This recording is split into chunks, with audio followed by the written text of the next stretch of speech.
Boa noite, pessoal. Então, né, mais uma live aqui na Sejule, a nossa segunda live da noite, né? E hoje com um convidado super especial aqui, que vai nos falar um pouco, né, sobre a história de Santa Catarina de Labouré e a medalha milagrosa, né, de Nossa Senhora das Graças, que é nossa padroeira aqui na Legião de Maria. Então, né, eu vou esperar vocês entrarem, o nosso convidado chegar também, para a gente poder começar. Eu creio que será uma live muito, muito, muito produtiva, né? Então, João Luiz, com certeza a irmã Isabel também, aqui na live. Eu creio que vai ser uma live muito produtiva, né? Tô aguardando aqui o nosso convidado especial e já vou dando um spoiler aqui que tem muitos convidados super especiais, pessoal, que vem por aí, então não perca. Fiquem ligadinhos aqui nos stories. A gente vai sempre postar, né, o que tá acontecendo. Chegou o nosso convidado aqui, vou convidar ele. Estamos aguardando. Sim, vocês estão me ouvindo bem, pessoal, me vendo bem, tudo certinho. Eu tô aqui na sala, bem pertinho do Wi-Fi, né?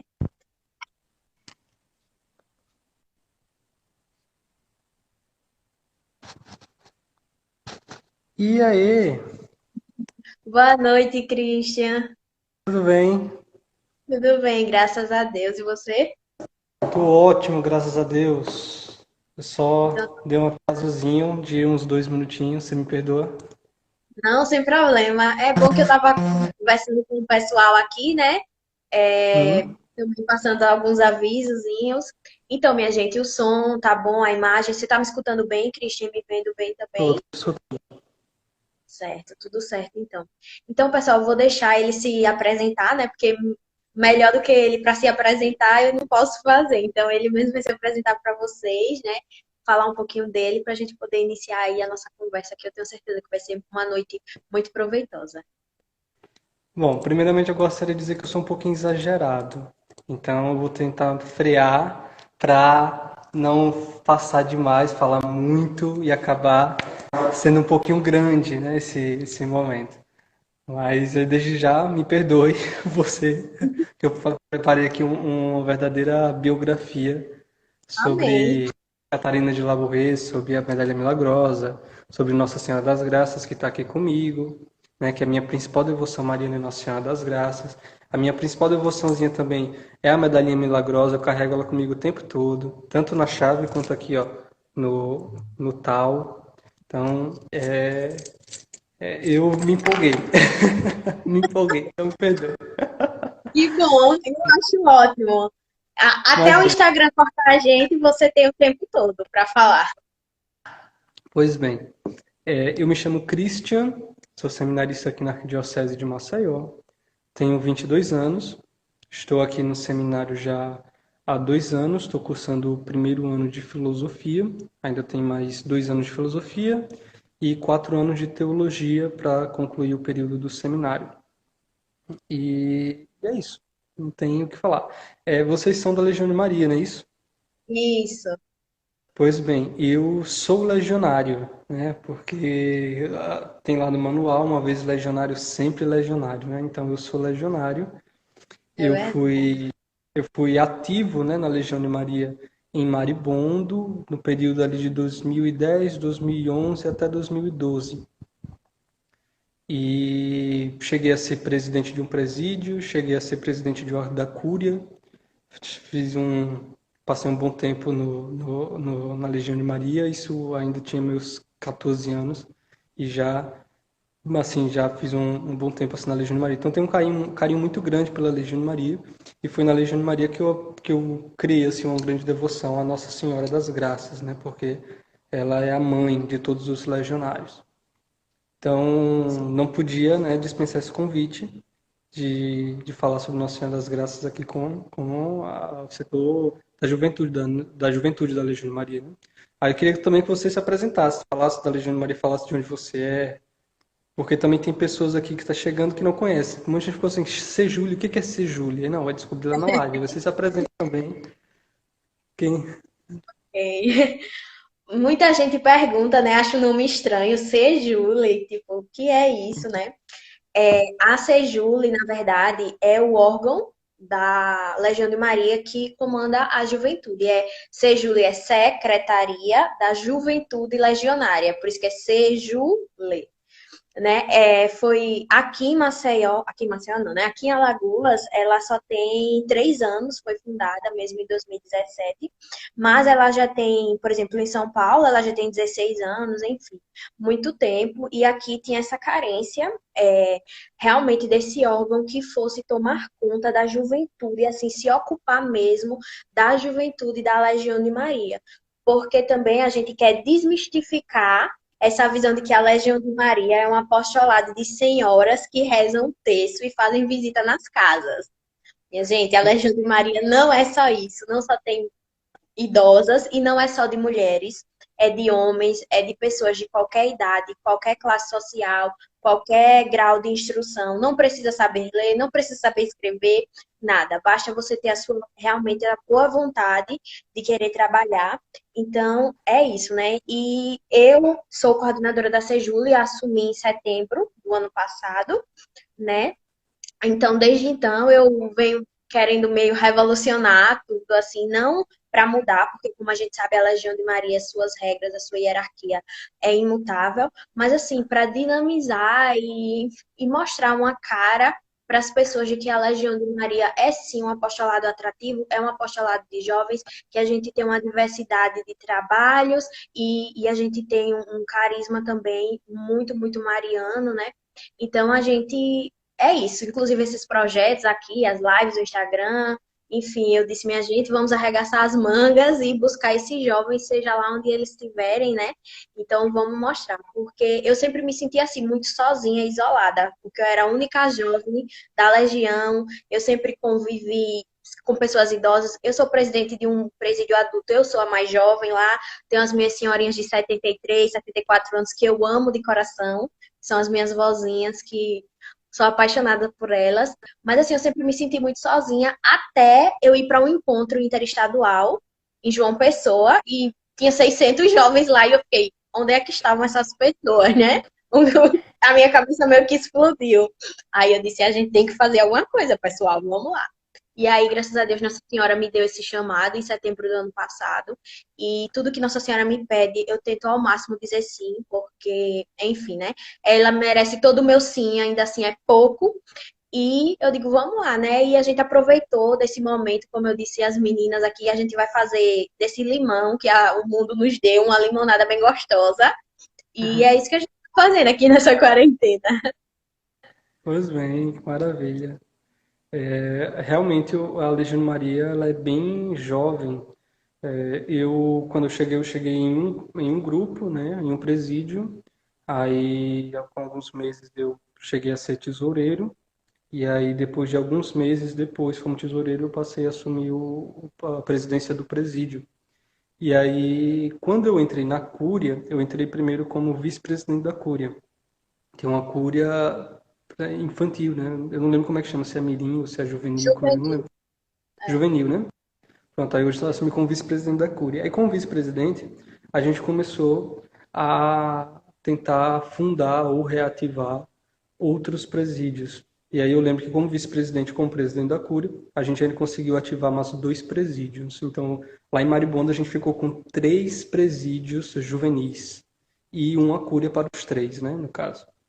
E então, assim, isso eram muitos jovens, eram muitas crianças, assim, de 9 anos, 12 anos, 14, 17, de tudo que é idade. Cada presídio tinha uma faixa de 20, 30 pessoas, crianças, já jovens, né, adolescentes participando. E é muito interessante, porque esses jovens eles começavam a fazer as missões, começavam a arrecadar coisas de doação e etc. Então, é um novo vigor, né? Então, não é só para senhorinhas, não, é para todos. A devoção mariana é para todas as pessoas, né? E a Legião de Maria é um Isso. verdadeiro exército, né? Uma verdadeira legião. E nesse exército precisa ter pessoas não só com o coração ali disposto, né? Mas precisa ter jovens ali que querem enfrentar, querem lutar, querem batalhar para propagar essa devoção mariana aos confins da terra, né? que é o que o fundador da Legião de Maria sempre queria. Pois bem, então, nessas apresentações, a Marina está dizendo aqui da Legião de Maria desde os 13 anos de idade. Muito bem, menino, deve ter uns 40 anos já, dona Marina. Deve ter sido isso, mas a senhora tem o quê? 60 e pouco, né? Pois bem, posso iniciar aqui a Com certeza, biografia? pode ficar à vontade. A live é É, sua a partir de agora. a live não é minha não, a live é de Nossa Senhora. Como eu estava dizendo no comecinho, né, quem chegou agora, eu me empolgo, sou muito empolgado. Aí para falar de Nossa Senhora, pronto, é que eu me empolgo mesmo. Aí eu fiz aqui uma baita de uma biografia de Santa Catarina Labourré, da Medalha Milagrosa e etc. Teve uma menina que gravou um vídeo, daí também ela participa com você do Sejúlio, eu não sei o nome dela, que gravou um vídeo de Alice, divulgação, deve ter sido. Ela disse, eu não sei como é que é, se é Santa Catarina Labouré ou Labourré. Ela falou assim, mais ou menos assim no vídeo. Labourré é porque é em francês, né? No português vai ficar Labouré mesmo, né? Mas no francês seria Catherine, né? Labourré.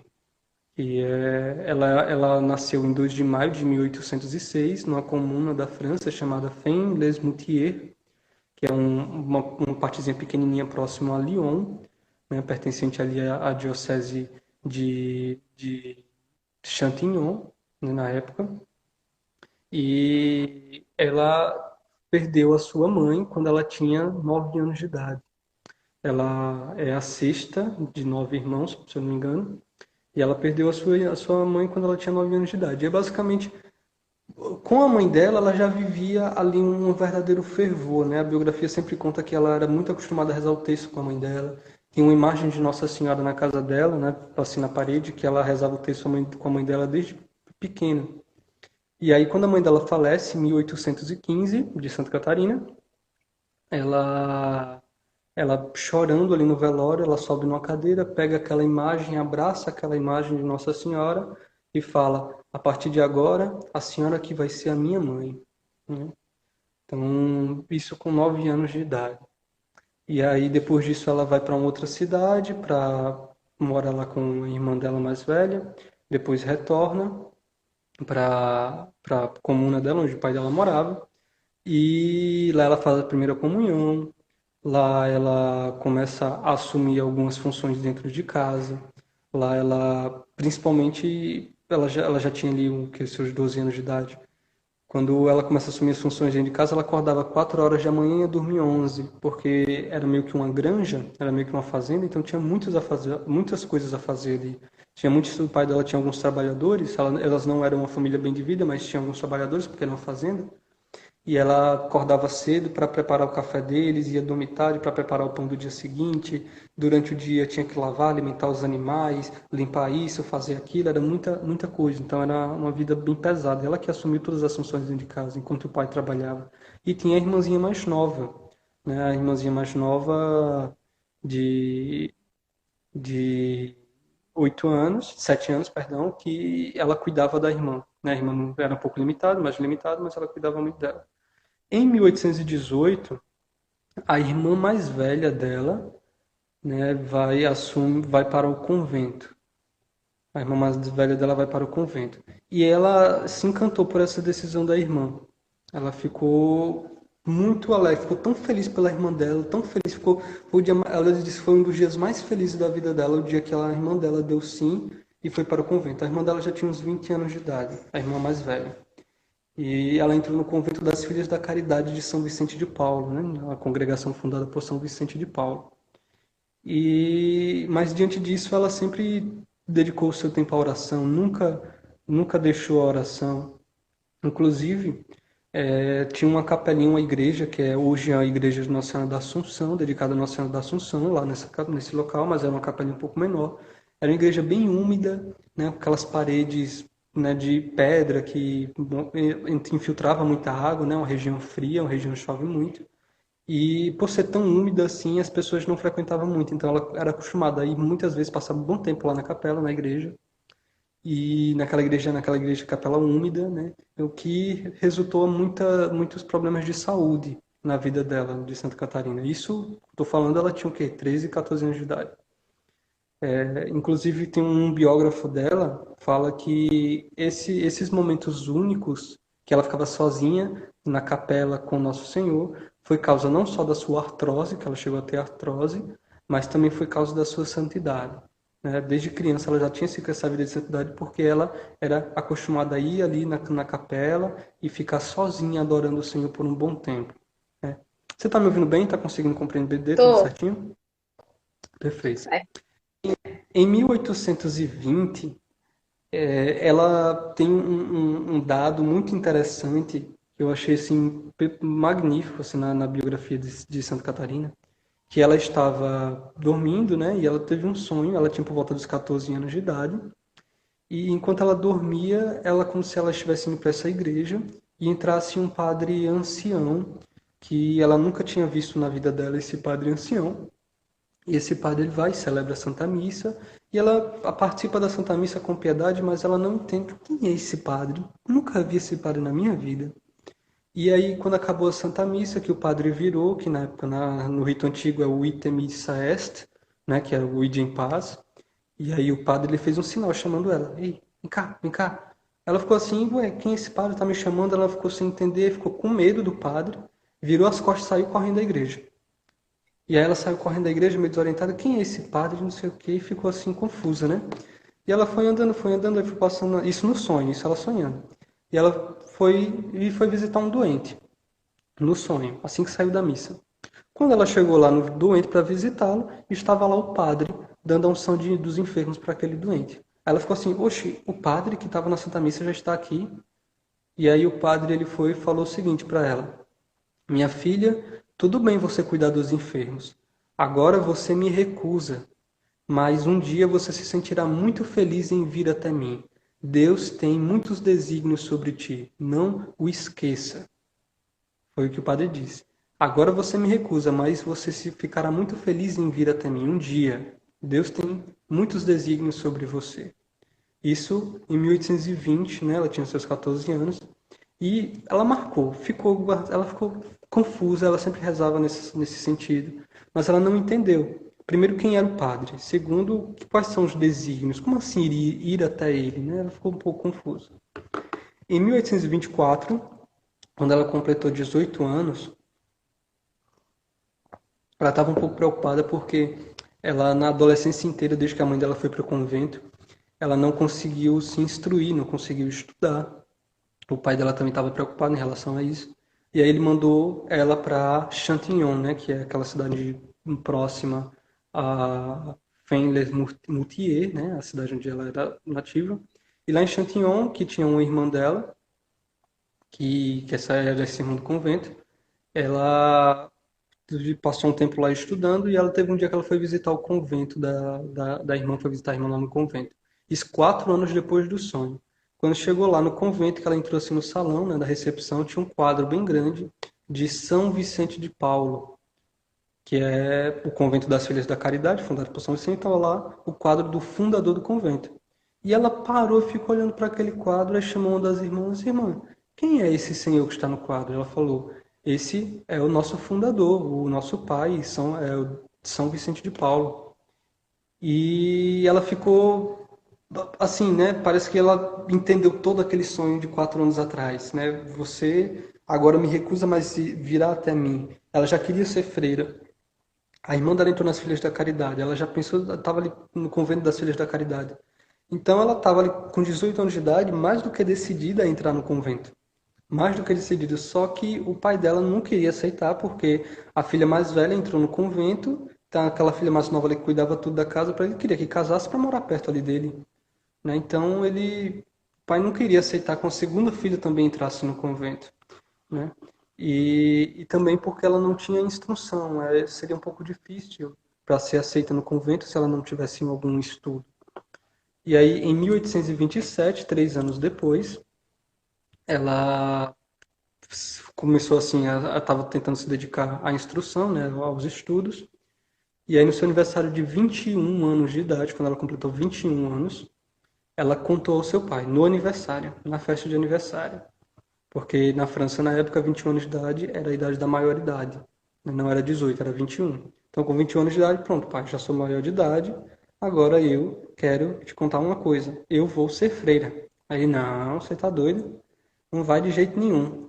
Aí o pai contrariou, e aí tentou convencê-la a se casar. E aí o que é que ele fez? Ele enviou ela para Paris, porque lá em Paris tinha um filho dele, um irmão dela, né? Que era casado e tinha um restaurante, não um restaurante, mas um pensionato, né? Praticamente um hotel com um restaurantezinho, né?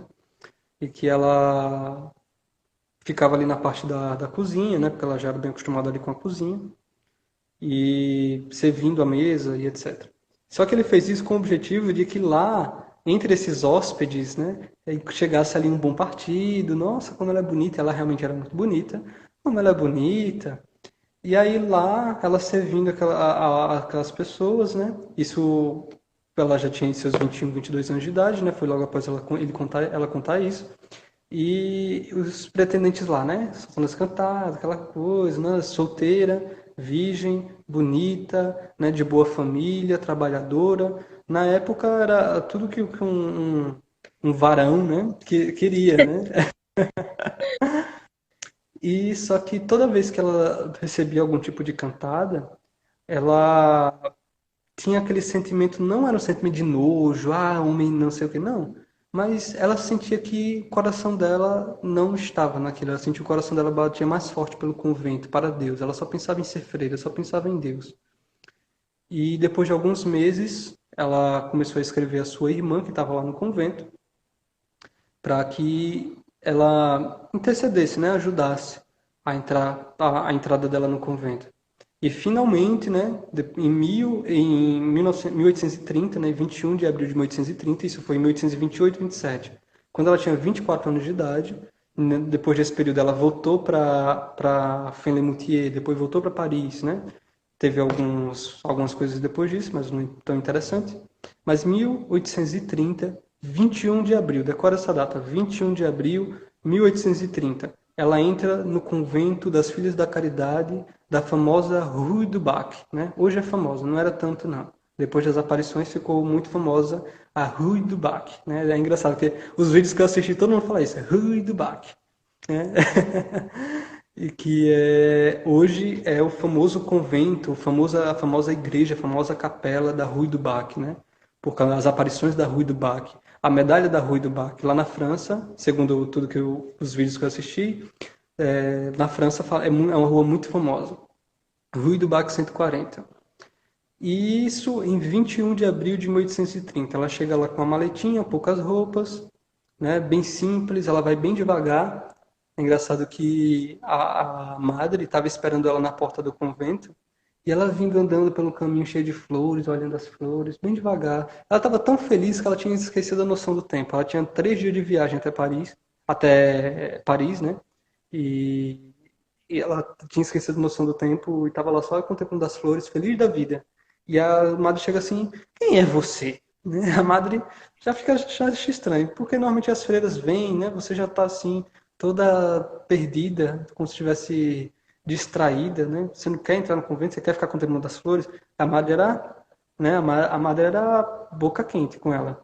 E aí ela, não, eu cheguei. O que você quer remala? Poucas roupas. Você não vai precisar dessas roupas. Vai botar o seu hábito. Aí ela foi vestir o hábito. Tudo. Isso em 21 de abril. 21 de abril. Em 25 de abril, ela tem uma experiência. 25 de abril, menos de uma semana depois que ela entrou no convento, ela tem uma experiência.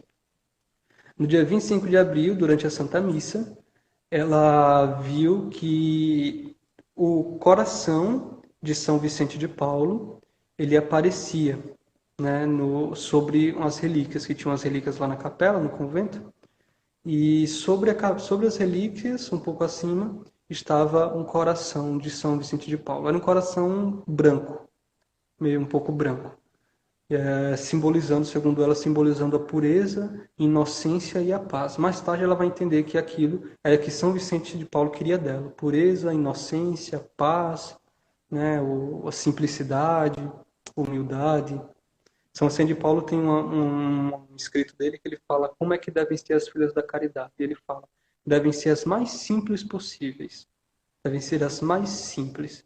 Então, é isso que ele esperava de Santa Catarina. Inclusive, as Filhas da Caridade, na tradição, diz que Santa Catarina foi a perfeita é a perfeita filha da caridade desejada por São Vicente de Paulo. Ela cumpriu com perfeição tudo que ele esperava das filhas da caridade. Então, dia 25 de abril, apareceu sobre as relíquias o coração de São Vicente de Paulo, porém na cor branca. No dia 26, o dia seguinte, apareceu de novo o coração de São Vicente de Paulo, só que na cor vermelha, simbolizando o fogo da caridade que deveria acender no coração, né, das filhas da caridade para a caridade, né? Um fogo que deveria se inflamar pela caridade, que deveria acender em todas as irmãs. E no dia 27, apareceu novamente o coração de São Vicente de Paulo, só que dessa vez uma cor negra, uma cor escura, como se fosse quase preta, um vermelho bem escuro, e simbolizando tristezas que ela deveria superar. Isso também era uma previsão a respeito da mudança do governo na França, porque nesse período a França estava enfrentando muitas coisas, né? Ela estava vindo da Revolução Francesa, né? Que foi um momento bem complicado. Então, a França estava em uma situação muito incerta com muitas coisas. Então, e além do que veio depois, né? Que nós vamos falar logo em seguida, a respeito da Medalha Milagrosa. Mas ele veio nessa cor negra falando a respeito da mudança do governo, que aconteceu 2 anos depois. E ela também disse que via, durante todo o seu noviciado, a face de Nosso Senhor Jesus Cristo na Eucaristia. Então estava lá no momento da Eucaristia e ela via a face do Senhor no centro da Eucaristia. E ela disse que viu isso muitas vezes durante todo o seu noviciado, menos nos momentos que ela duvidava. Ela fala isso. Porque ela contava essas coisas ao confessor dela, o confessor falava, isso é coisa da sua imaginação, não acredite nisso não, duvide. Quando você estiver vendo, você, eu não acredito, eu não acredito, eu não acredito. E ela via assim, ela começava a falar, eu não acredito. Ela obedecia o confessor, eu não acredito. Aí quando ela começava a duvidar, ela via que estava apagando. Aí tinha momentos que ela via com tanta nitidez que ela acreditava que resplandecia aquela imagem de Jesus Cristo. Aí ela lembrava das palavras do confessor, aí começava a duvidar, aí sumia. Então ela só não via quando ela duvidava, mas a imagem de Jesus sempre aparecia para ela na Eucaristia. No dia 6 de junho de 1830, né, abril, maio, junho, né? No dia 6 de junho, no dia da Santíssima Trindade, durante a Santa Missa, ela viu Jesus Cristo com ornamentos como se fosse um rei. Ele tinha uma cruz em seu peito, uma cruz peitoral, né, uma cruzinha, e de repente a cruz cai de seu peito e vai até os seus pés. Né?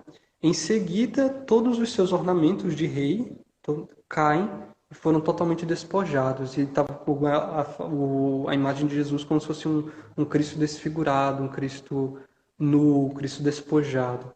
Então, a interpretação que ela teve disso foi que o rei seria destronado.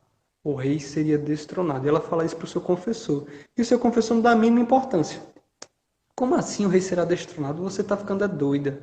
Isso é coisa da sua cabeça, é imaginação. Não acredito nisso, não. E ele achava que ela estava delirando. Aí, um mês depois, no dia 18 de julho, na véspera do dia de São Vicente de Paulo, o dia de São Vicente de Paulo era comemorado dia 19 de julho. Então, no dia 18 de julho, por volta das 11h30 da noite, ela já estava ali na expectativa, né, de comemorar o dia de São Vicente de Paulo. E ela foi dormir e começou a rezar São Vicente de Paulo, começou a rezar, começou a falar, eu já vi São Vicente de Paulo, coração dele, já vi Nosso Senhor Jesus Cristo. Eu queria tanto ver a Virgem Maria, queria tanto ver a Virgem Maria. Ela ficava dizendo, eu queria ver a Virgem Maria. E ela foi dormir com essa sensação, esse desejo de ver Nossa Senhora, a vontade de ver Nossa Senhora. E ela fez o seguinte, ela tinha recebido, em ocasião da festa de São Vicente de Paulo, tinha recebido umas relíquias, né? Todo convento recebeu umas relíquias que era da sobrepeliz. A sobrepeliz é aquele, quando o padre veste a batina, que veste uma roupa branca que vai até o joelho, sabe? Que os coroinhas acólitos cerimoniários normalmente vestem. Sim. Então, essa é a sobrepeliz.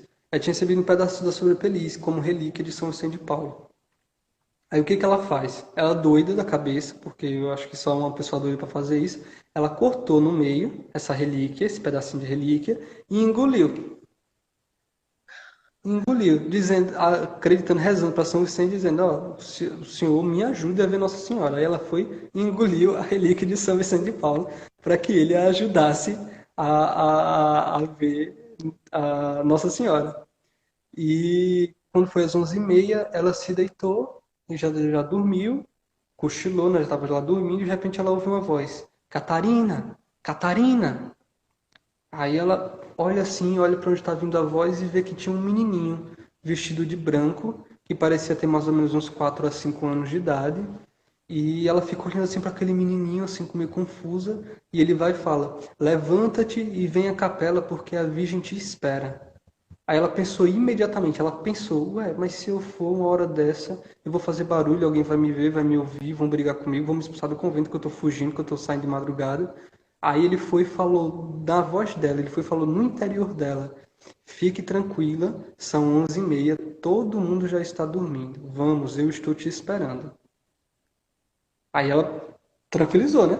Tá certo. Ela se levantou, se vestiu e foi lá e seguiu o menininho. Aí o menininho foi meio que iluminando assim o caminho, sabe? Ela achou estranho porque ele estava do lado esquerdo dela, ela estava olhando assim para ele, ele foi iluminando o caminho, indo e ela foi seguindo ele, foi seguindo, foi seguindo. Quando chegou lá na capela, ele apenas tocou na porta da capela e a porta da capela se abriu. E ela ficou assim, ué, o que está acontecendo? Quando ela entra na capela, todas as velas da capela, os círios, está tudo aceso. E ela, oxe, esqueceram tudo aceso aqui, como é que está acontecendo? Ela estava duvidando, sabe? Ela duvidou muito. E ela foi andando e olhando para tudo aceso na capela, todas as velas acesas. E ela chegou até o presbitério. Aí tinha uma cadeira lá no presbitério que era a cadeira que seria usada para o presidente da celebração, que seria no dia de São Vicente, né? Que prepararam a capela antes para a missa do dia seguinte, aí deixaram a cadeira lá. Essa cadeira está até hoje lá na capela da Rue du Bac, 140, né? De lá na França, que é uma cadeira azul, uma poltrona azul bem bonitinha. Eu estava vendo umas fotos, é bem, bem bonita. Ela foi lá até o presbitério, né? Até a parte lá na frente e se ajoelhou e começou a rezar, ficou rezando. Aí olhava para o lado, olhava para o outro, cadê Nossa Senhora? Não apareceu ainda. Aí ficou lá, aí rezava, olhava para o lado, não apareceu ainda Nossa Senhora. Aí ficou lá rezando. Depois de um bom tempo, que ela estava lá rezando, ajoelhada, aí o menininho que estava em pé ao lado dela o tempo todo, disse: Aqui está a Virgem Maria. Aí ela olha e ela ouviu um barulho, sabe? Até ouviu um barulho como se fosse um tecido, né? Um vultozinho assim, mas ela não via nada. E aí ela fechou os olhos e começou a rezar. Ele foi e falou de novo: Aí está a Virgem Maria. Mas ela estava duvidando, ela olhou, cadê? E nada. Viu a cadeira lá, até imaginou, pensou na imagem de Santa Ana, tudo, né? De teatro, mas ela ficou simplesmente sem acreditar. Ela até fala que naquele momento ela estava com o coração com muitas dúvidas, ela não acreditava. E até que chegou um terceiro momento que o menininho, ele vai e fala, e como ela diz, com uma voz de homem, com voz e palavras muito fortes. Ele fala: Aí está a Virgem Maria. Uma terceira vez ela diz, com palavras de homem, como se fosse uma voz de homem. E quando ela olha, ela viu lá sentada naquela cadeira Nossa Senhora. E quando ela viu, ela deu um salto em direção a Nossa Senhora. Chegou lá, ela botou as mãos nos joelhos de Nossa Senhora e ficou ajoelhada. Nossa Senhora sentada na cadeira, ela assim com as mãos apoiadas no joelho e ajoelhada no chão. Ela disse que ficou rezando lá com as mãos apoiadas, ficou rezando naquele momento no colo de Nossa Senhora. E ela tem umas palavras muito bonitas que ela diz: Assim fiquei um momento, o mais doce da minha vida. Me seria impossível dizer o que eu senti. Ela me disse como eu devia me conduzir com meu diretor e outras coisas que não devo dizer. A maneira de me conduzir em minhas penitências. Né? O momento, olha que palavra linda ela fala, o momento mais doce da minha vida. Né? Ficou um tempo ali, o momento mais doce da minha vida, da vida dela foi aquela, que ela ficou ali no colo de Maria, ajoelhada, com as mãos ali no joelho de Nossa Senhora, rezando, contemplando a face dela. Em seguida, a Virgem Maria mostra com a mão esquerda o pé do altar. Ela aponta assim para o pé do altar, ela estava sentada, aponta com a mão esquerda para o pé do altar.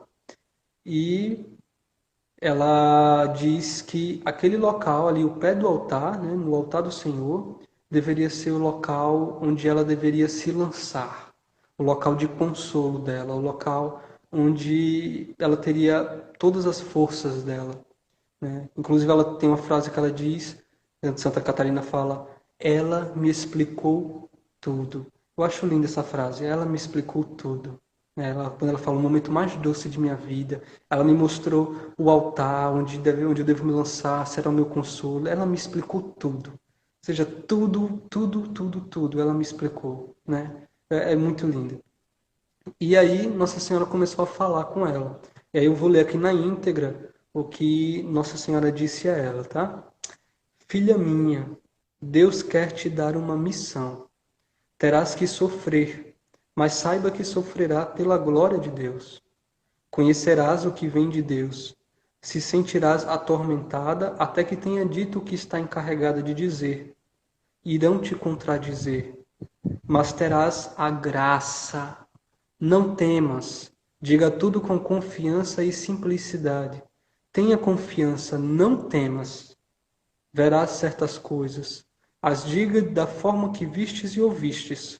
Serás inspiradas nas tuas orações. Conte-as. E aí ela começa a falar sobre algumas tragédias que irão acontecer, né? Algumas desgraças. Ela diz, os tempos serão maus, cairão desgraças sobre a França, o trono será derrubado. De novo, né? Ela viu Jesus sendo destronado e de novo ela fala aqui, o trono será derrubado. Ela fala, o mundo inteiro se verá sacudido por desgraças de toda classe. E aí nesse momento a Virgem começa a ter uma feição um pouco mais triste. Mas venham ao pé deste altar. Aí, no pé deste altar, se concederão graças a todas as pessoas que pedirem com confiança e fervor, sejam eles grandes ou pequenos. Filha minha, eu amo derramar graças sobre a comunidade em particular. Quero muito. Felizmente, entretanto, sinto pena. Há muitos abusos. As irmãs não observam as regras. Há um grande relaxamento nas comunidades. Te digo, mesmo que você não seja a superior, mas a superior cuidará de uma maneira particular da comunidade. Ela fará de tudo para restabelecer a regra. A diga de minha parte é que cuide das más leituras, da perda de tempo e das visitas. Quando se restabelecer as regras, haverá uma comunidade que virá unir-se à vossa. Não é costume, mas eu quero. Diga que as recebam. Deus as abençoará e desfrutarão de uma grande paz. E ela se fará grande. Gostaria só de chamar a atenção aqui que ela fala, mas terás a graça, não temas, né? No momento que ela for dizer as coisas que ela está vendo, a Nossa Senhora fala, terás a graça, não temas. É daí que vem o título de Nossa Senhora das Graças, porque na verdade essa aparição que de Nossa Senhora das Graças, da Santa Catarina Labouré, não é Nossa Senhora das Graças. Esse título foi um novo título dado a ela. Mas ela se apresentou como Nossa Senhora da Imaculada Conceição. Então, esse título aqui é um acréscimo, né? Uma devoção a Nossa Senhora que derrama graças. Mas ela se apresentou como Nossa Senhora da Imaculada Conceição. Tanto que, na medalhinha que tem escrito aqui, a Maria concebida sem pecado. Não fala Nossa Senhora Maria das Graças, dispenseira das graças. Fala Maria concebida sem pecado, né? Então, Imaculada Conceição. Mas ela falou muito que ela é uma dispenseira das graças.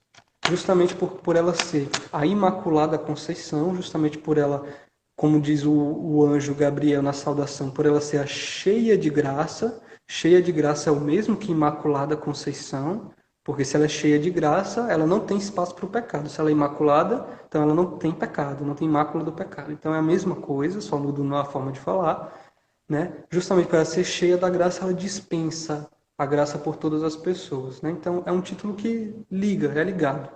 Mas ela, o certo, né, o correto seria dar título da Imaculada Conceição.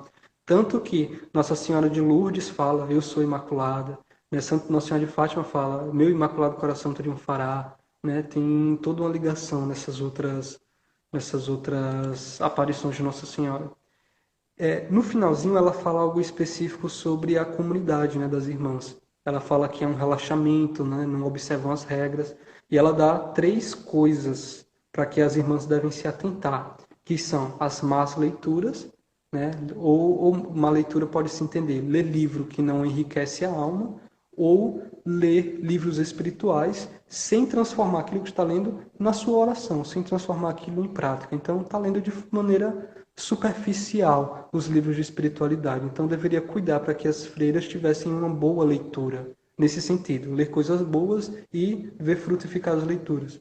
A segunda coisa é a perda de tempo, né? Que hoje, mais do que qualquer momento da história, né? Nós nunca vimos uma geração tão preguiçosa, né? Uma geração que procrastina tanto, né? Então, desde 1830, Nossa Senhora já atentou para que as freiras deveriam cuidar da sua perda de tempo. Vocês estão perdendo muito tempo.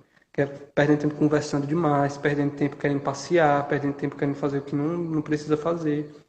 E também uma outra coisa que ela atentou foi a questão das visitas, né, para as freiras. No caso, visitas pode ser ou pessoas ali que vão fofocar, conversar o que não precisa, né, conversas fúteis, e ou até outro tipo de que pode voltado assim até mesmo para castidade, né? Às vezes visita de pessoas que têm ali uma relação afetiva poderia ser um pouco perigoso.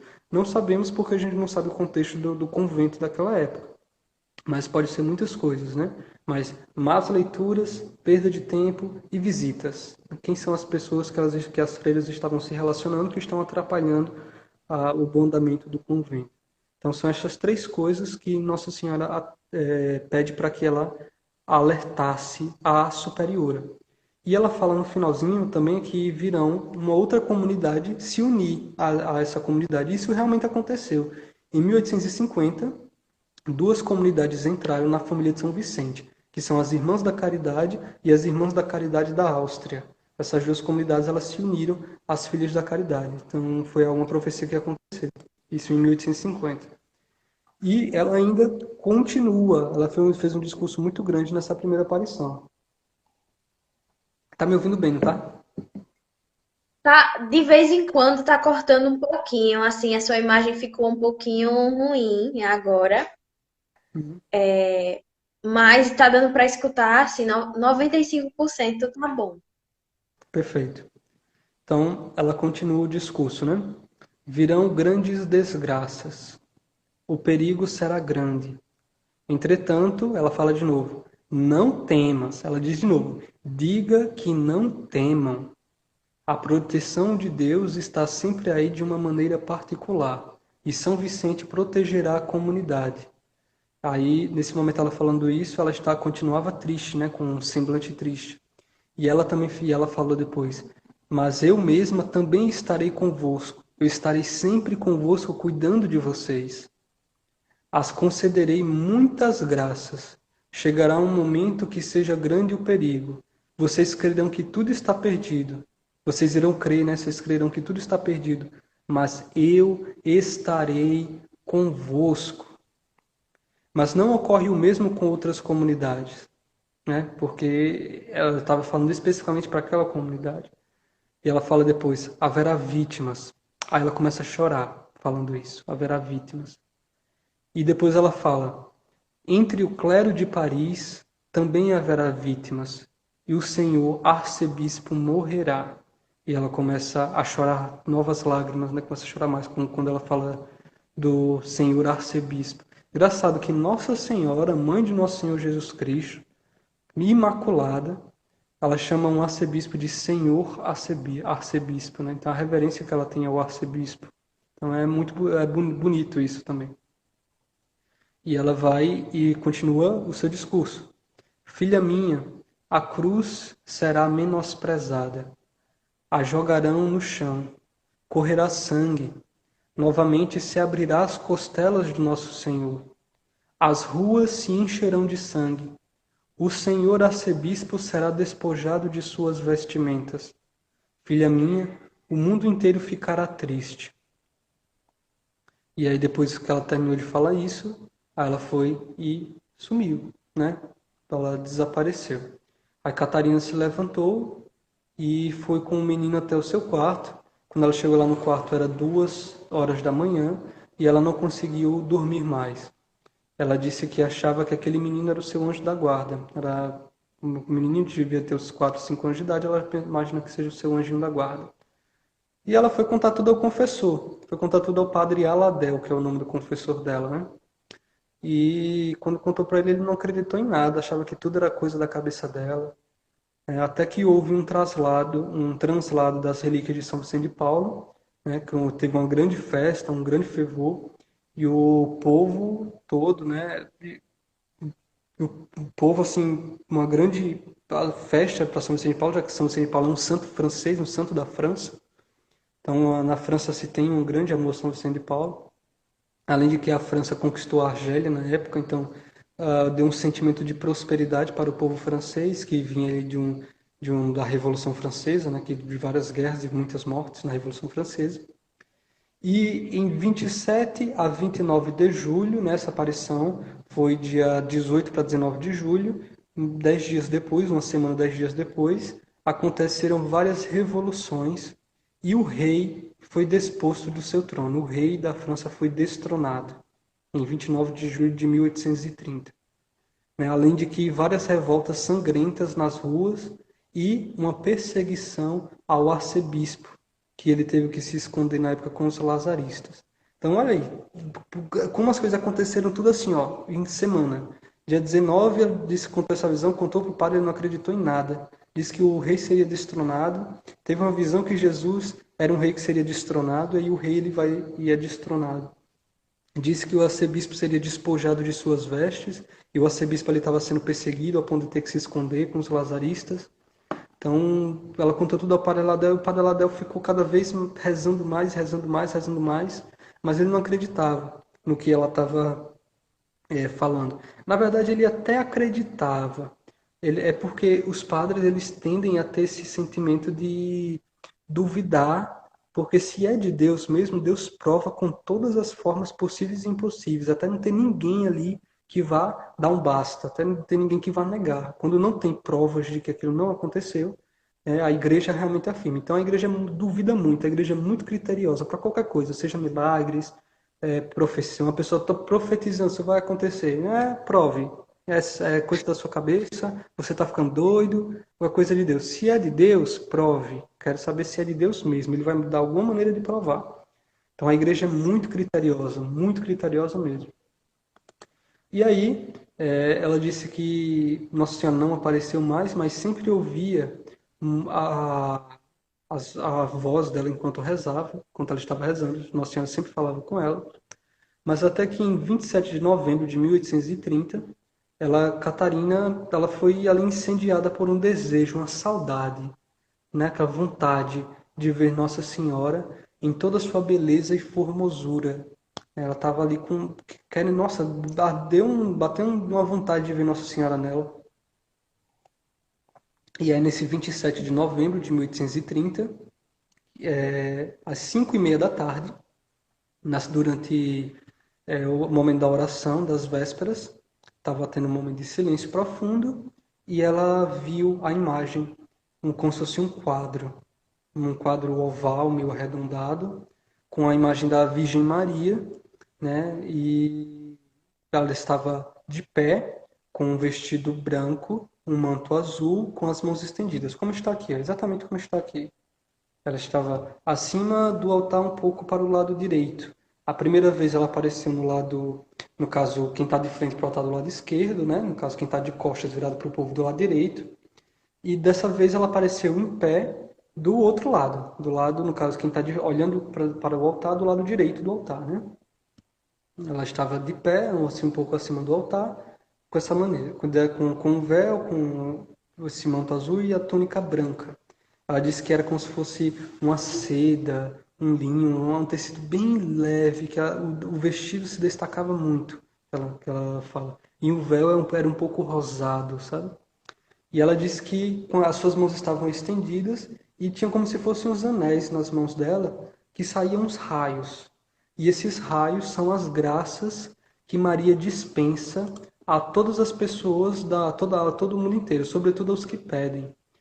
E ao redor de Maria, assim, ao redor dela, tinha como se fosse umas letras brilhantes, como se fossem umas letras de ouro, que dizia: ó Maria concebida sem pecado, rogai por nós que recorremos a vós. E ela explicando, né, Nossa Senhora falou como se fosse uma voz no coração dela que falava: eu derramo estas graças sobre as pessoas que me pedem. Sobre as pessoas que pedem, porque há muitas graças que as pessoas não pedem, então eu derramo sobre as pessoas que pedem. E o Padre Aladel escreve o seguinte: Catarina me fez compreender o quão agradável é rezar à Santíssima Virgem e quão generosa ela é com as pessoas que rezam. Quantas graças ela concede às pessoas que pedem e quanta alegria que ela sente em conceder graças a essas pessoas. O quanto é agradável rezar, o quanto ela é generosa, o quantas graças ela concede e quanto ela fica feliz, quanto ela se alegra em conceder graças, né? Então, um momentinho depois que ela estava se apresentando dessa maneira, assim, de frente, com as letras em volta, com os raios saindo aqui de suas mãos, né? Ela vai e se vira. Quando ela se vira, era um quadro, né? É importante falar que não era a imagem, era como se fosse um quadro oval. E esse quadro se vira, né? E quando ele se vira, tá essa imagem aqui, ó, que era um M. Deixa eu ver se vai dar para ver aqui, ó. Um M com uma cruz, os corações aqui embaixo de Maria e de Jesus, e em volta 12 estrelas. Então, primeiro ela apareceu dessa maneira como se fosse esse quadro aqui, ó.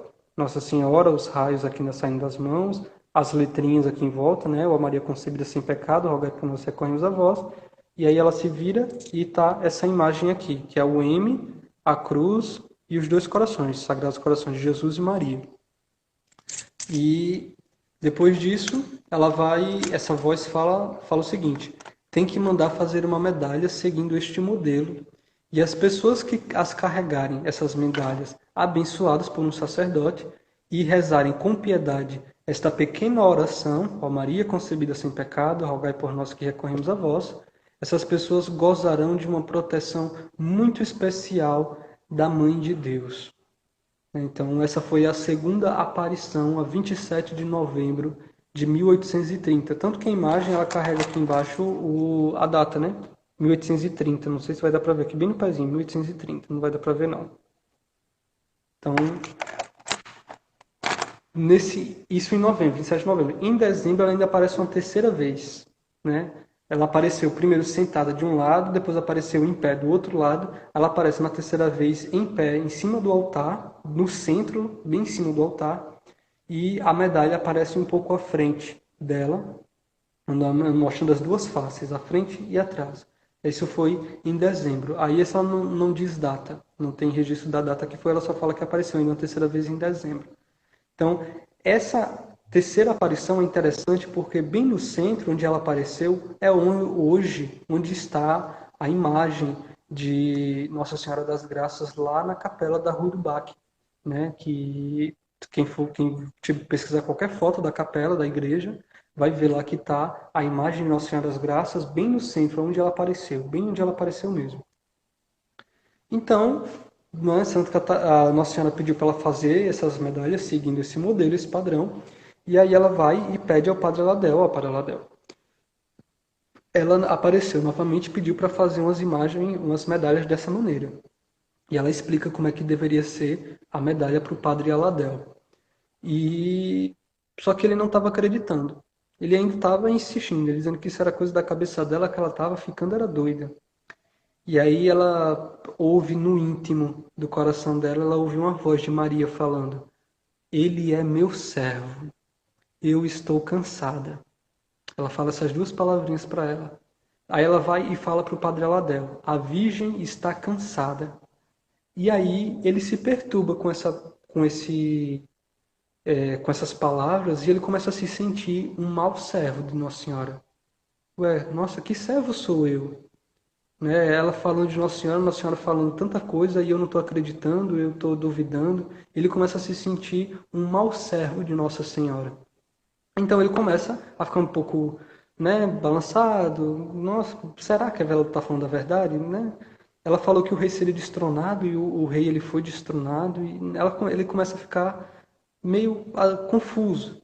E ele começa a consultar alguns padres amigos seus, começa a conversar a respeito da medalha, a respeito da freira, né, a respeito das visões, a respeito das mensagens.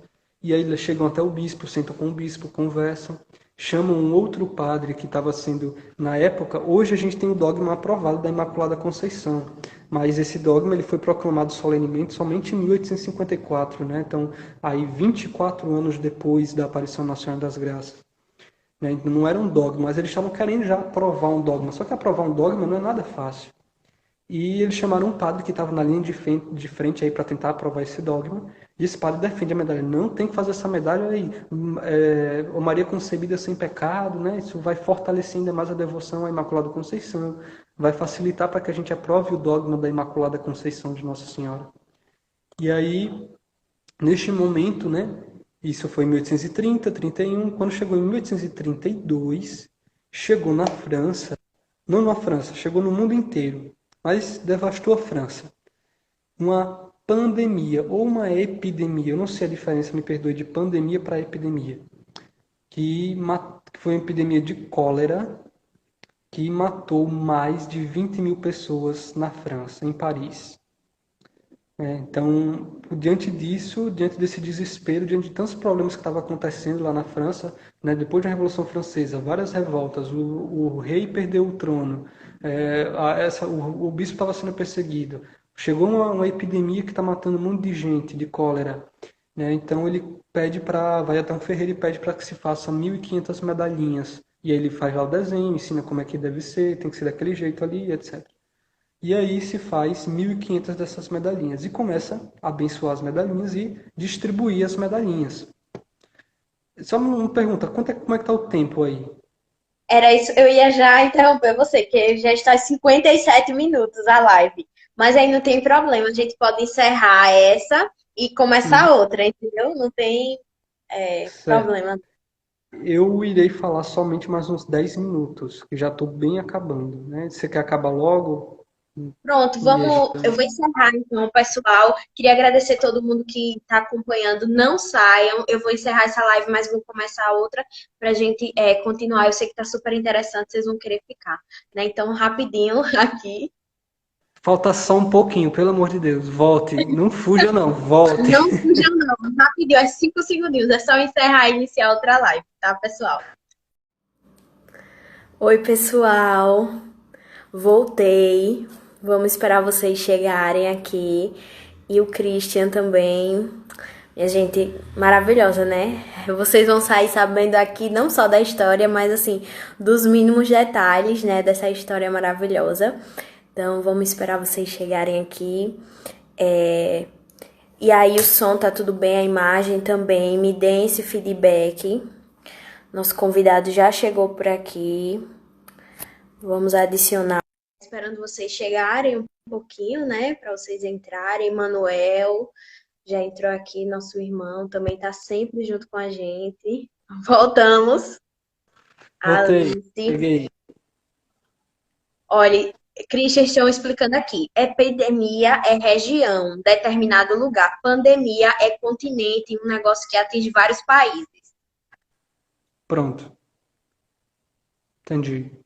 No caso, eu acredito que foi uma pandemia, porque que pegou muita gente na África, na Ásia, na Europa. Mas na França Com foi certeza. bem terrível. Então foi uma pandemia, né? Que é algo mais generalizado, né? Marina também, irmã Maria Lúcia. Vamos só esperar mais um pouquinho para o pessoal ir entrando. Boa noite todo mundo. Ângela, Érica, Alice.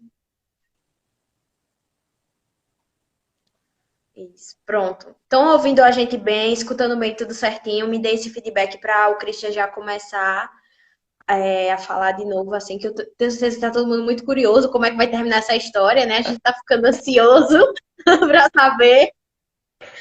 Eu disse que eu ia me empolgar, meu Deus. Você encontrou uma pessoa que nem se empolga também. Eu me empolgo, ainda mais para falar sobre Nossa Senhora das Graças, meu Deus, eu me empolgo muito. Aí eu comecei, aí estudei, estou uma semana estudando a história dela, assisti várias aulas, sabe palavras, tá? Assisti várias aulas, assisti várias pregações, documentários, filmes, livros. Eu estava lendo um livro em espanhol, com um dicionário do lado e lendo o livro, que eu encontrei um livro ótimo, só que em espanhol. Aí estava lá com o dicionário e lendo o livro. E consegui pegar muitos detalhes, assim, bem interessantes, né? Porque isso enriquece mais a história. Muito, é. E às vezes, assim, infelizmente, a gente perde muita coisa porque não se traduz para o português. Sim. Livros, assim, interessantíssimos, artigos que não tem, né? Isso às vezes é uma coisa que atrapalha a gente um pouquinho, né? Então, olha, Cristian, tá tudo ok? As pessoas dizendo que ficariam aqui a noite inteira, entendeu? Com você, conversando. Então, vamos continuar, pessoal, já que tá tudo ok. Pois bem, teve a Maria Lúcia que disse que ainda vai rezar um rosário. Boa sorte, minha filha, são 9. Eu já rezei, meu rezo de manhã, tarde e noite, né? O terçozinho. Aí já rezei o meu já para garantir. Para não rezar tarde. Então, eu estava falando que em 1832 chegou à França uma pandemia de cólera que matou mais de 20 mil pessoas.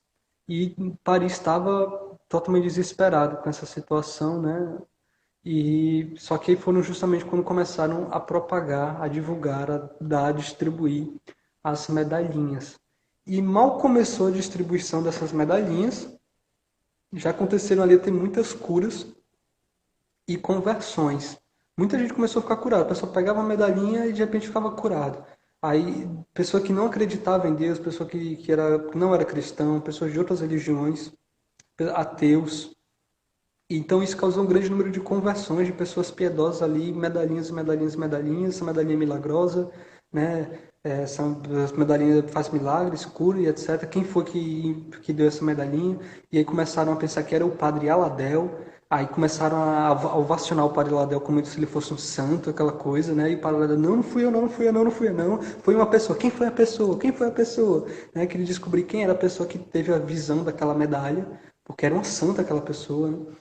E foi impressionante a maneira com que essa medalhinha se espalhou. E como a cólera chegou na Europa inteira, a medalhinha também foi para a Europa inteira. Então, na Espanha, com poucos tempo assim de que estava lá na Espanha, que a França é próxima, é vizinha à Espanha, né?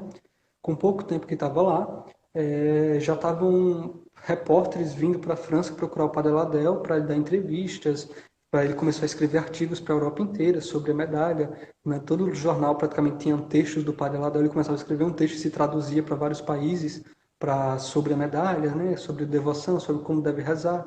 Então o Padre Ladel ficou muito conhecido ali na Europa por conta disso. Sendo que ele não podia contar quem era a pessoa, porque era um segredo de confissão, né? E ela também ela não contou nem mesmo para as outras irmãs que viu. Então, elas sabiam, as freiras sabiam que tinha uma vidente ali, porque o Padre Aladel falou que uma das freiras falou para a Madre Superiora, né? Então, até as freiras sabiam que tinha uma vidente, mas nem mesmo a Madre sabia que era Catarina. Ela só veio contar que era ela, a vidente, 30 anos depois, quando ela já estava próximo da morte. 30 anos, acho que foi quase 40 anos depois, ela já estava com 60 e poucos anos de idade. E então o Paralada não podia contar. Se ele não podia contar, então o povo botava aquilo nas costas dele. Essa visão profética, essa visão, né, que fez essas curas da medalha milagrosa. E, e não pude identificá-la, né? Então ela permaneceu no anonimato. E um ano depois, né, começou a distribuir as medalhas em 1832, em 1833 já haviam mais de 1 milhão de medalhas espalhadas por todo o mundo. Mais de 1 milhão de medalhas. Imagina. Isso começou com 1.500. De repente começou a fazer curas e milagres, começou a propagar essa medalha. E um ano depois já tinha mais de 1 milhão. De 1.500, um ano se transformou em 1 milhão. Olha que é um número muito expressivo mesmo, né? Naquela E época, né, que não é como hoje em dia, que é, né, seria muito mais fácil fazer rapidamente, eu creio, do que exatamente. Então, até que essa cólera passou, né, e a medalha se popularizou pelo mundo inteiro, e, e assim seguiu a vida. Depois disso, tem muitos outros detalhes da vida de Santa Catarina, que não era necessário contar, né? Mas só a respeito dessas medalhinhas. O interessante, assim, mais interessante, quem quiser se aprofundar na vida dela, aí precisaria sobre a vida dela depois desse momento, porque ela estava no começo da vida religiosa, então ela teve toda uma vida religiosa pela frente. Então, depois disso, ela teve muito, assim, a questão do ir visitar os doentes, do distribuir alimento, de curas, orações, pessoas que ela conversava, né? Muitas conversões que ela conseguia converter para Deus, a vida dela dentro do convento durante toda a sua vida, mas seria uma particularidade assim da biografia dela. Isso não precisaria ser explorado, né? Somente sobre esse período das aparições de Nossa Senhora, da Medalha Milagrosa. Então a gente pulando desse salto, né, de 1832, quando ela tinha seus 26, 27 anos, até quando ela já tinha lá os seus 70 anos, quando ela morreu em 1876, né? Ela morreu de velhice, não conta nenhuma doença, né, que chegou até ela, mas na madrugada de 31 de dezembro para de 1876 para 1877, foi quando ela já estava já para falecer. E aí o pessoal até ficava na dúvida, será que ela vai até de manhã? E ela falou, não, eu vou morrer ainda essa madrugada. E todo mundo queria que ela ficasse até na manhã seguinte para passar mais um ano, mas ela morreu na madrugada.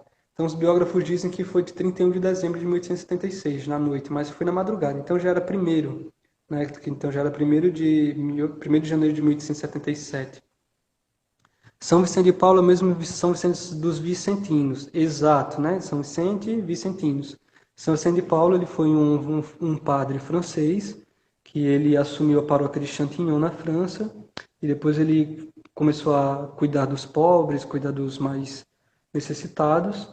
E aí ele percebeu a necessidade de fundar algumas congregações, não congregações, mas umas certas irmandades. Né? A primeira que ele fundou foi eu esqueci o nome, mas que era de moças ricas que ajudavam, né? Que eu esqueci o nome certinho. E também das pobres, que ele fundou as Filhas da Caridade, né? E, se eu não me engano, foram essas duas que ele fundou. Tem também os Lazaristas, que eu não sei se foi ele que fundou ou se foram posteriores que fundaram seguindo esse mesmo carisma do pobre, né? Então, os vicentinos são, né, dos devotos de São Vicente de Paulo nessa vida, nessa devoção a ajudar os mais pobres, à caridade, né, a vida devota à caridade. E Santa Catarina foi filha da caridade, né, dessa congregação fundada por São Vicente de Paulo. Então, ela falece aí em 1º de janeiro, na madrugada, né, de 1877, 76, né? Antes dela morrer, durante a noite, quando ela estava ali deitada, né? Todo mundo ali em volta dela. Todo mundo já sabia que ela era vidente, então todo mundo... Exatamente, foi o que eu falei bem no começo, né? Que o Frank Duff, né? Que foi o fundador da Legião de Maria, ele foi vicentino, por isso que tem essa ligação muito próxima com São Vicente de Paulo. Então, o confessor dela, que estava ali dando a unção dos enfermos para ela naquele momento, ele perguntou para ela o seguinte: você não tem medo de morrer? E ela foi e respondeu: que frase célebre! Por que temer ver Nosso Senhor, São Vicente e a Virgem Maria? Não tenho medo. Por que ter medo de ver Nosso Senhor, São Vicente e Nossa Senhora? Por que ter medo, né? E depois disso, ele a confessou, deu a unção dos enfermos. Dizem também que próximo dela ali tinha algumas crianças cantando a ladainha de Nossa Senhora. E dizem que eram crianças, mas eu acredito que isso foi uma maneira de tentar transformar a morte dela um pouco, né? Tinha umas crianças, né? Mas eu acredito que as próprias irmãs dela ali, as freiras, cantaram, né? Estavam rezando bastante, né? O terço, o ofício, a ladainha de Nossa Senhora. E ao fim, né? Da oração da ladainha de Nossa Senhora, dão a ela a medalhinha, né? A medalhinha milagrosa. Aí ela segura a medalhinha milagrosa, olha para a medalha milagrosa e fala: ó Maria concebida sem pecado, rogai por nós que recorremos a vós. Aí ela abraça assim a medalhinha milagrosa, fecha os olhos e dorme. Engraçado que quem fala que estava lá, as pessoas que testemunharam a morte dela falam: ela não morreu, ela dormiu, ela adormeceu, né? Da mesma maneira, Nossa Senhora. que tem alguns textos, né, dizendo que Nossa Senhora nunca morreu, Nossa Senhora adormeceu, né? E ela, como ela foi filha de Nossa Senhora, já que ela abraçou desde criança, ela assumiu Nossa Senhora como mãe, ela teve o mesmo rumo da mãe e ela adormeceu no momento da morte. Inclusive, depois de 40 anos, quando exumaram o caixão dela, né, o túmulo dela, viram que o corpo dela estava incorrupto, totalmente incorrupto, totalmente incorrupto. Não só isso, exalava como um cheiro de flores. Isso é relatado, isso é científico, isso não é nada, oh, estão tentando mascarar, deixar bonitinho. Não. Ficaram impressionados porque um túmulo depois de 40 anos cheirava a flores, tinha odores maravilhosos. E não só isso, o corpo dela, além de estar perfeitamente incorrupto, um médico, como viu que o corpo dela não parecia um corpo de uma pessoa que está falecida, parecia um corpo de uma pessoa que apenas estava dormindo, ele abriu os olhos dela. Quando ele abriu os olhos dela estavam como que molhados eu não sei o nome, mas o lubrificante, né, o líquido que fez as lágrimas, mas não chorando, né, apenas molhado, que seria impossível, né, é impossível os olhos, e não só isso, as pupilas dela estavam dilatadas, estavam abertas, como de uma maneira que ele se admirou com os olhos dela, porque os olhos dela estavam lindos, perfeitamente maravilhosos. Os olhos dela, segundo ele, é como se brilhassem, sabe? Ele viu algo naqueles olhos que ele deu um pulo assim para trás, ele se espantou, ele se converteu na mesma hora. Né? Era um doutor que ele não era católico, né? Ele era meio cético, ele era indiferente à religião, mas ele se converteu na mesma hora, porque aqueles eram os olhos de uma pessoa que viram Nossa Senhora, sabe? Era inexplicável as palavras que para descrever os olhos daquela vidente de Santa Catarina de Labourré. E o corpo dela até hoje ele está exposto lá na capela da Rue du Bac 140, né? Eu não me canso de falar nunca, Rue du Bac. O corpo dela está lá exposto, né, incorrupto. Também o corpo de São Vicente de Paulo está incorrupto, exposto. Se eu não me engano, eu não sei se é em Paris, exatamente se é em Paris, né? Mas a medalha milagrosa, essa devoção à medalha milagrosa, Nossa Senhora das Graças, chegou a todo mundo, né? Em 1854 foi ali proclamado solenemente o dogma da Imaculada Conceição. E também é importante falar, já para finalizar, para não estender mais ainda, que depois disso apareceram, né, Nossa Senhora de La Salette e Nossa Senhora de Lourdes. E tudo isso na França no mesmo período, né? Nossa Senhora das Graças, 1830, Nossa Senhora de La Salette, se não me engano, foi 1851, e Nossa Senhora de Lourdes, se eu não me engano, foi 1856, se eu não me engano. E todas elas chegaram com praticamente a mesma mensagem, né? Falando de conversão, penitência, para evitar várias penas para o mundo, várias desgraças, né? E, além disso, chega Nossa Senhora de Fátima em Portugal, não mais na França, mas em Portugal, em 1917, e também dá a mesma mensagem, praticamente, que teria muitas desgraças se não fizerem penitência, se não rezarem bastante. Então, Nossa Senhora teve essas 4 aparições que se ligam, né, tanto cronologicamente quanto na mesma mensagem, pedindo oração, penitência, e não só pela mensagem, né, e pela ligação assim, do tempo, mas todas elas sempre falaram a mesma coisa: eu sou a Imaculada. Né? Nossa Senhora de Fátima fala: meu Imaculado Coração triunfará. Né? Nossa Senhora de Lourdes fala: eu sou a Imaculada. Nossa Senhora das Graças fala: ó Maria concebida sem pecado. Nossa Senhora de La Salette fala: eu sou a Imaculada. Né? Então, é uma ligação assim muito maravilhosa, profética, que tem nessas 4 aparições de Nossa Senhora, sobre esses títulos diferentes que se convertem aí na Imaculada Conceição. Então, é isso. Me perdoem, pelo amor de Deus, me perdoem porque eu me empolguei e falei demais. Por favor, me perdoem. Eu não queria. De jeito nenhum. De jeito nenhum. Quando a conversa é boa, a gente não quer parar mesmo. É que eu me empolgo, me perdoe. Mas é isso. Nossa Senhora das Graças é minha santinha de devoção. Eu me consagrei pelo método de São Luís Montfort, né? A esse título, Nossa Senhora das Graças, no dia 27 de novembro, tá aqui minha correntinha. Eu usava a medalhinha aqui, medalhinha milagrosa aqui, aí caiu, aí porque enganchou em um lugar, aí eu tirei e botei aqui. Aí tá agora minha medalhinha aqui, que eu carrego sempre comigo, e também na chave, né? É o meu título de maior devoção. Eu tenho, além dessa imagem, tenho uma outra imagem de Nossa Senhora das Graças também. Todo o meu texto é Nossa Senhora das Graças, rogai por nós, né? E é a minha maior devoção, assim, é esse título. E eu sempre rezo, ó Maria concebida sem pecado, rogai por nós que recorremos a vós. É o título, assim, de maior devoção que eu tenho. Então, para mim foi mais do que uma alegria, foi um serviço prestado com muito amor, porque se eu tenho devoção a essa mãe, ela me concede tantas graças todos os dias, então eu tenho que propagar, divulgar essa devoção à Nossa Senhora das Graças e à Medalha Milagrosa. É isso. A Erika, a Erika tá dizendo aqui que também é a dela, né? A minha é Nossa Senhora de Fátima.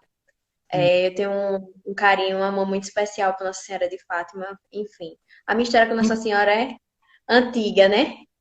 Antiga. Inclusive, Inclusive, há alguns dias atrás, eu fiz uma live também com outro grupo, dessa mesmo formato, assim, biografia, né, formação, sobre Nossa Senhora de Fátima, que foi muito massa, que está no YouTube. Tá lá, tá no meu canal no YouTube. Inclusive, eu gostaria de saber, você salvou a outra formação? Tá salva? Sim, tá no nosso IGTV aqui, Pronto, viu? deixa salva essa também. Eu posso postar no YouTube? Pode sim, pode sim. Pronto, eu vou postar lá no meu canal no YouTube. Quem quiser pode ir no meu Você perfil, tem qual lá é o o seu link. canal? Qual é o seu canal? Deixa aqui porque a gente já divulga também. Semi, né, de seminarista, Semi Christian Davidson, né? Qualquer coisa é só ir no meu perfil, tem lá no o link na bio. Aí tá Certo. essa pregação sobre Nossa Senhora de Fátima no YouTube, que ficou linda. Eu quase choro, porque também é maravilhosa. Eu contei a história dos três pastorinhos, todinhos, detalhes assim, esses mesmos detalhes assim, sabe, biográficos de cada um, datas, o que aconteceu, cada aparição, e foi muito formativo e muito bacana. Eu quase choro falando sobre Nossa Senhora de Fátima. Foi lindo mesmo. Vão lá, tá lá no YouTube, tá, ficou linda a pregação. Então, pessoal, logo após terminar aqui, eu já vou deixar, vou reunir todas essas informações, não se preocupem. Vou postar tudinho aqui para vocês, viu, ficarem sabendo e tal. Vou botar o link direto, vou ver se eu consigo colocar o link direto da página do YouTube. Aí vocês só arrastam e já vão direto para lá. Vou ver se eu consigo fazer tudo isso aqui direitinho. Christian, eu queria dizer, antes de terminar, né, que é engraçado, porque a minha paróquia, eu tenho duas paróquias, na verdade, né, porque eu me divido em duas vidas, né, que é Santo Amaro, que é essa blusa que eu tô vestida aqui, não sei se vai dar pra ver. Santo Amaro, que é lá de Paripueira, e a minha paróquia aqui de Maceió é a quase paróquia do Imaculado Coração de Maria, mas que a gente pertence ainda ao Aldebaran, que é Santa Catarina, Laborré, né? E a, a nossa ainda paróquia, porque a gente é quase No paróquia, caso, enfim. é do Padre Márcio Fabiani, não é isso? Isso, Padre Márcio. Isso, Ele é formador aqui no seminário. no seminário. Eu acho que você conhece um amigo meu que mora aqui, meu vizinho, que é o Pedro Paulo, que é seminarista também. Conheço. Muito meu amigo. Você conhece o Pronto, Luiz ele mora também? aqui. Não. O Luiz é um O Luiz. seminarista que está com o Padre Márcio também. Ah, sim, eu sei quem é. É porque eu não conheço de nome, né? Conheço de convivência, assim, na paróquia aqui. É, então, é isso. Eu queria agradecer de coração, Christian, assim, porque eu fiz o convite, você foi super solícito, super, assim, generoso e atencioso com a gente. E eu queria agradecer muito, né? Porque a gente chegou logo para lhe pedir, lhe dar uma missão dessa, né? Não foi assim, não foi para fazer nada, foi, Christian, você não quer fazer uma live com a gente? Tipo assim, eu acho que a gente se conheceu em Marechal, no estadual do ano passado, em setembro, se eu não me engano, na visita que a gente fez. Algumas pessoas têm uma recordação de você, talvez tenha sido isso. Enfim, mas eu sigo você, né, no meu Instagram pessoal e segui aqui na Sejula, então eu pensei em você, porque, assim, eu acho que você tem um dom da palavra maravilhoso e você trabalha muito com a juventude. E assim, Nossa Senhora tocou no meu coração que você teria algo muito bom para nos dar. E olha aí, né, maravilhoso, assim, essa live incrível. Eu queria muito agradecer a você e colocar também aqui a Sejula, né, à disposição. Assim, sempre que você quiser alguma coisa, algum projeto, a gente também é meio doido aqui, a gente embarca em tudo. Então é isso. Que tiver assim ao nosso alcance, a gente também disponibiliza para você sempre que você precisar. Amém, amém, amém. Teve esse encontro mesmo lá em Marechal, eu estava lá na época. Agora, eu não lembro porque foi tanta gente, então eu não lembro muito não. Mas eu lembro que teve um encontro. E, e eu não conhecia a Sejuli, não conhecia de jeito nenhum. Só que na hora que eu vi lá Sejuli, aí eu fui pesquisar o que que é. Aí vi que era um negócio legionário. Eu, com certeza, eu não vou negar nada para legionário. Sou legionário até morrer, não tem essa não. Sou legionário até Amém. morrer. Tenho um grande amor pela Legião de Maria, não só a Legião de Maria, os vicentinos, né? Eu participei um bom tempo assim em vários movimentos, até com o apostolado da oração. Apesar que hoje eu estou mais caminhando com as novas comunidades. Mas eu já participei muita coisa assim da igreja, né? Também hoje estou na RCC, né? Mas como a minha formação é para ser padre diocesano ele tem que ser de toda a igreja. Então eu não tenho que escolher grupo ou movimento, né? Tem que ser de toda a igreja. Até porque eu tenho que falar de Deus. Falar de Deus a gente fala para todos. Com Então certeza. foi uma alegria maravilhosa. Eu fiquei muito feliz porque você me obrigou a estudar mais sobre Nossa Senhora. Você me obrigou a preparar uma nova pregação. Eu amo pregar, eu amo preparar pregação. Um chamado assim da minha vida é o ir por todo mundo e pregar o evangelho a toda criatura. Então, para mim é sempre uma alegria. Não tem essa não. Sempre que precisar pode chamar também. E eu só tenho a agradecer e pedir orações. Rezem por mim, rezem pela minha vocação. Rezem pelo seminário, rezem pelos seminaristas, rezem porque precisamos muito da oração de toda a igreja, né? De todas as pessoas. Com certeza. E se tem uma coisa que que as legionárias, os legionários em geral, fazem é rezar. A gente gosta e assim, a gente reza bem, né? Eu vou puxar um pouquinho a sardinha aqui para a Legião, porque a gente reza bem. Nós somos bem caladinhas, caladinhos. Às vezes o povo não dá muita bola, nem muito valor pra gente, né?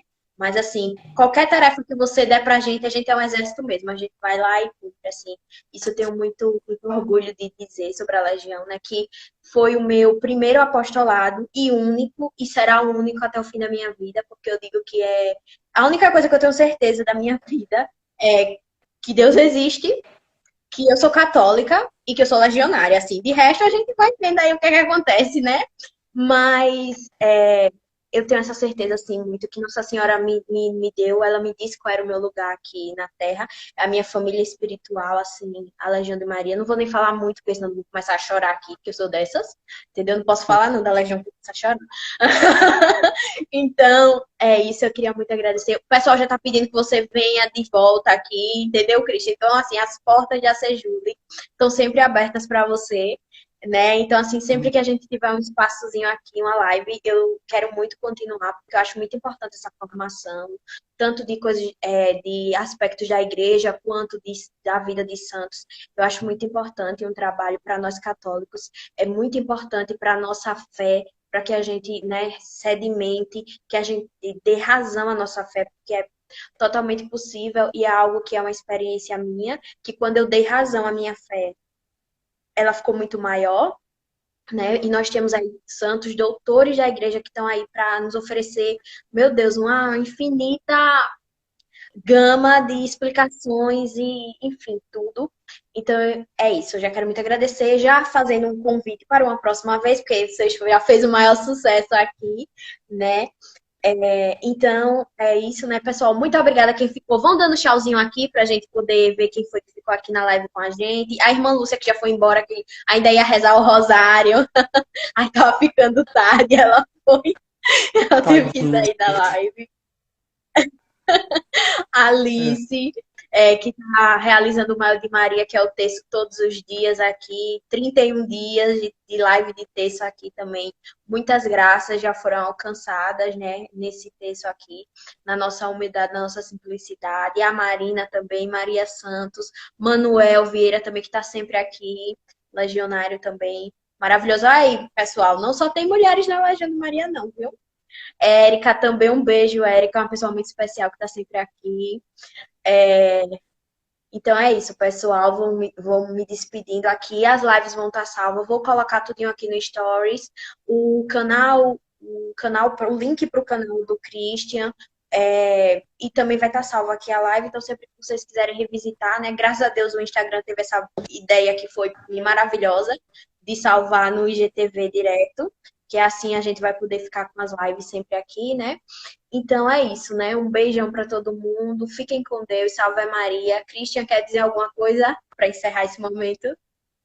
Mais uma vez, pedir oração. Só isso. Rezem, rezem, rezem muito. Inclusive, falando só para completar, né, desse vídeo que eu falei de Nossa Senhora de Fátima, uma verdadeira insistência pela oração do terço e do rosário, né? Então eu falei, rezem, rezem, rezem, rezem muito. Se vocês assistirem o vídeo Nossa Senhora de Fátima, vocês vão entender o porquê desses rezem, rezem, rezem, rezem muito. Então assistam lá e depois vocês vão lá no meu direct e conta, Christian, eu assisti o seu vídeo Nossa Senhora de Fátima e realmente agora eu vou rezar o texto todos os dias, eu vou rezar o rosário, vou rezar 2 rosários todos os dias. Então assistam lá, depois vão lá no meu direct, tá? O link do meu canal tá lá na bio, tá? Então se ela postar aqui, pode postar, né? Mas também está lá na bio no meu Instagram.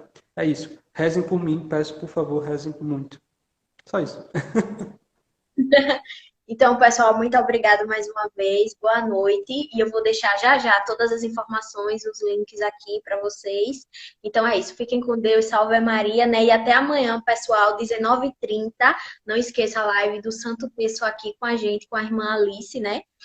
Como vocês já estão aí acostumados com ela, 22 dias já, meu Deus, passou muito rápido. Então é isso, um beijo para todo mundo. Salve Maria.